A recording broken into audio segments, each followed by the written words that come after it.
Hello everyone, कैसे हो आप सब। आई विश आप सब बहुत अच्छे हों, खुश हों, स्वस्थ हों, मस्त हों और अपना ध्यान रख रहे हों। साथ में अपनी स्टडी भी बहुत अच्छे से कर रहे हों। फ्रेंड्स, मैं भी बहुत अच्छी हूँ और अपनी स्टडी भी अच्छे से कर रही हूँ। आज सबसे इम्पॉर्टेंट चीज़ जिसके बारे में मैं बात करने वाली हूँ वो है DSSB का एग्ज़ाम कब होगा, एग्ज़ाम डेट कब आएगी, कब तक एग्ज़ाम होने के चांसेस हैं। तो ये सब चीज़ें डिस्कस करेंगे। उससे पहले आपको मैं अपना डेली रूटीन बता देती हूँ। उससे भी पहले आपको मैं उन फ्रेंड्स को बताना चाहती हूँ जो इस टाइम पे न्यू हैं कि फ्रेंड्स, मैं DSSB TGT और KVS TGT की इस टाइम पे प्रिपरेशन कर रही हूँ। और सबसे पहले अपनी मॉर्निंग रूटीन की बात करती हूँ। तो सबसे पहले मैंने अभी ग्रेटिट्यूड लिखना स्टार्ट किया है, ये कुछ ही दिनों से। आज डे 3 है मेरा और मैंने 21 डेज़ के लिए कंटिन्यू रखने का डिसाइड किया है। ये मेरा आप टारगेट समझ लीजिए या फिर आप इसे चैलेंज समझ लीजिए। क्योंकि पिछले कुछ दिनों में मैंने बहुत ज़्यादा डीमोटिवेशन का सामना किया है, इसीलिए अपने आप को मोटिवेट रखने के लिए मैंने ग्रेटिट्यूड लिखना स्टार्ट किया है। अगर आप भी इस सिचुएशन में हैं, आपको भी डीमोटिवेशन हो रहा है किसी भी चीज़ को लेकर, किसी भी तरह का डीमोटिवेशन आ रहा है आपके मन में और पहले से आपकी जो ग्रोथ है वो काफ़ी डाउन हुई है किसी भी फील्ड में, तो आप भी ऐसा ट्राई कर सकते हैं। ये बहुत ज़्यादा हेल्पफुल है, बहुत ज़्यादा काम करता है। तो मैंने तो स्टार्ट कर दिया है, आप भी चाहें तो आप भी स्टार्ट कर सकते हैं। उसके बाद फिर मैंने अपनी छोटी सी एक टू डू लिस्ट बनाई। जैसे कि आपको पता ही है, अभी इस टाइम पे दीपावली का काफ़ी काम चल रहा है मेरे यहाँ, तो मैं दोपहर में टाइम नहीं निकाल पाती हूँ पढ़ने का और नाइट में भी बहुत ज़्यादा लेट नाइट तक स्टडी मैं नहीं कर पाती हूँ क्योंकि मैं दिन की थकान रहती है तो जल्दी ही सो जाती हूँ। तो फ़िलहाल अपनी टू डू लिस्ट के अकॉर्डिंग मैंने हिंदी को पढ़ना स्टार्ट किया है। हिंदी को आज मैंने एकदम स्टार्टिंग से चैप्टर 1 से स्टार्ट किया है और कोशिश करूँगी कि जल्दी से जल्दी मेरा हिंदी का जो सिलेबस है वो कंप्लीट हो जाए, क्योंकि हिंदी जो है TGT दोनों सब्जेक्ट में दोनों ही एग्ज़ाम्स में आनी है, DSSB और KVS दोनों में ही। तो अपनी टू डू लिस्ट को तो मैं फ़ॉलो कर ही रही हूँ, साथ में आप भी अपनी टू डू लिस्ट को बनाते रहिए और उसको फ़ॉलो करते ज़रूर रहिए। फ्रेंड्स, बहुत लंबा समय हो गया है DSSB TGT का जब एग्ज़ाम होना था, तब से लेकर अब तक काफ़ी समय हो गया है और एग्ज़ाम अब तक नहीं हो पाया। मैं भी बहुत टाइम तक वेट करती रही कि शायद अब हो जाए, शायद अब हो जाए, लेकिन इसकी कोई डेट क्लियर नहीं हुई। और बहुत सारे टीचर्स जो हैं अपना अलग-अलग रिव्यू देते रहते हैं कि कभी कोई कहता है नवंबर में हो जाएगा, कोई कहता है दिसंबर तक जाएगा। तो अगर सच पूछिए तो DSSB का एग्ज़ाम कब होगा, ये तो बोर्ड पर ही डिपेंड करता है। DSSB जो बोर्ड है उस पर ही डिपेंड करता है कि वो लोग आखिर कब इस एग्ज़ाम को कंडक्ट कराएंगे और क्यों डिले हो रहा है, इसका रीज़न भी एग्जैक्ट रीज़न तो वही लोग जानते होंगे।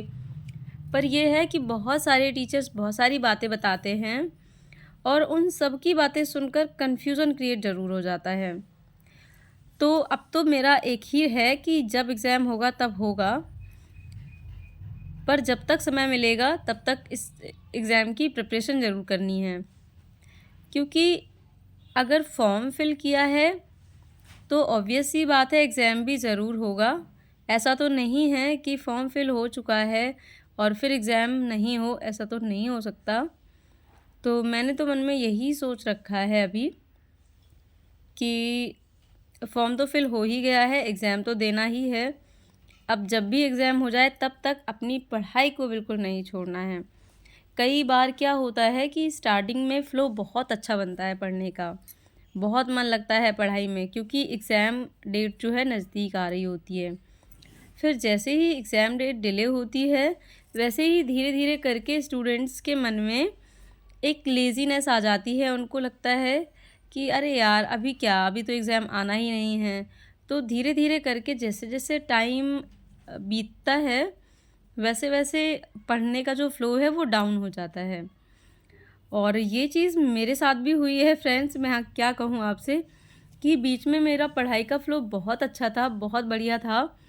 फिर जैसे ही एग्ज़ाम डेट का कुछ कंफ़र्म नहीं हुआ कि एग्ज़ाम डेट अभी नहीं आनी है, तो फिर मेरी पढ़ाई जो है काफ़ी डिले हुई।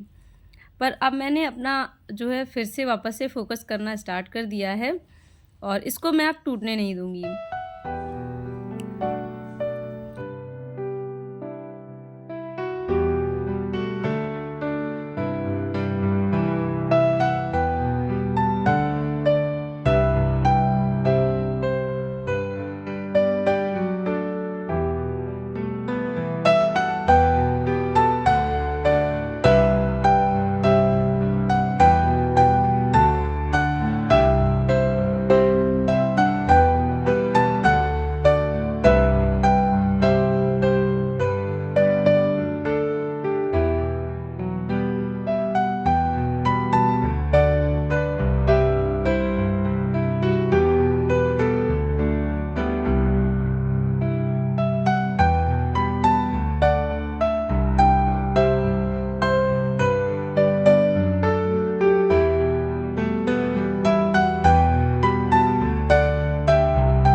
फ्रेंड्स, यशवी तो अपने स्कूल चली गई हैं और यहाँ मेरे घर के काम जो हैं स्टार्ट हो चुके हैं।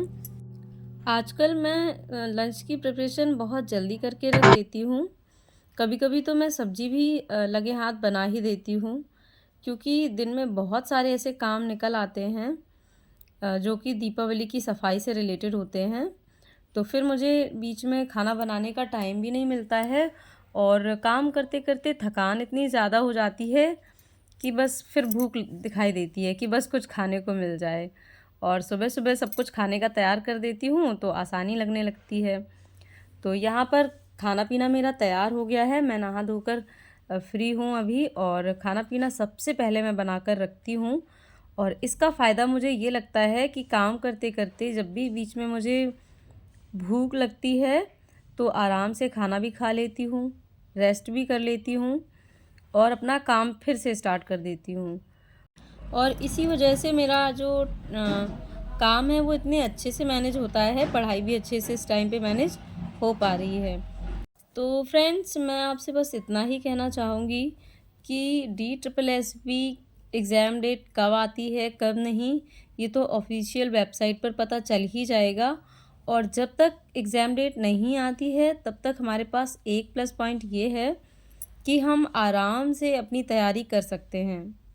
फ्रेंड्स, अभी आप देख सकते हैं खाना-पीना बनाने के बाद मैंने अभी तक चाय भी नहीं पी है सुबह की और बाकी मेरा लंच जो है वो अच्छे से तैयार हो गया है पूरा।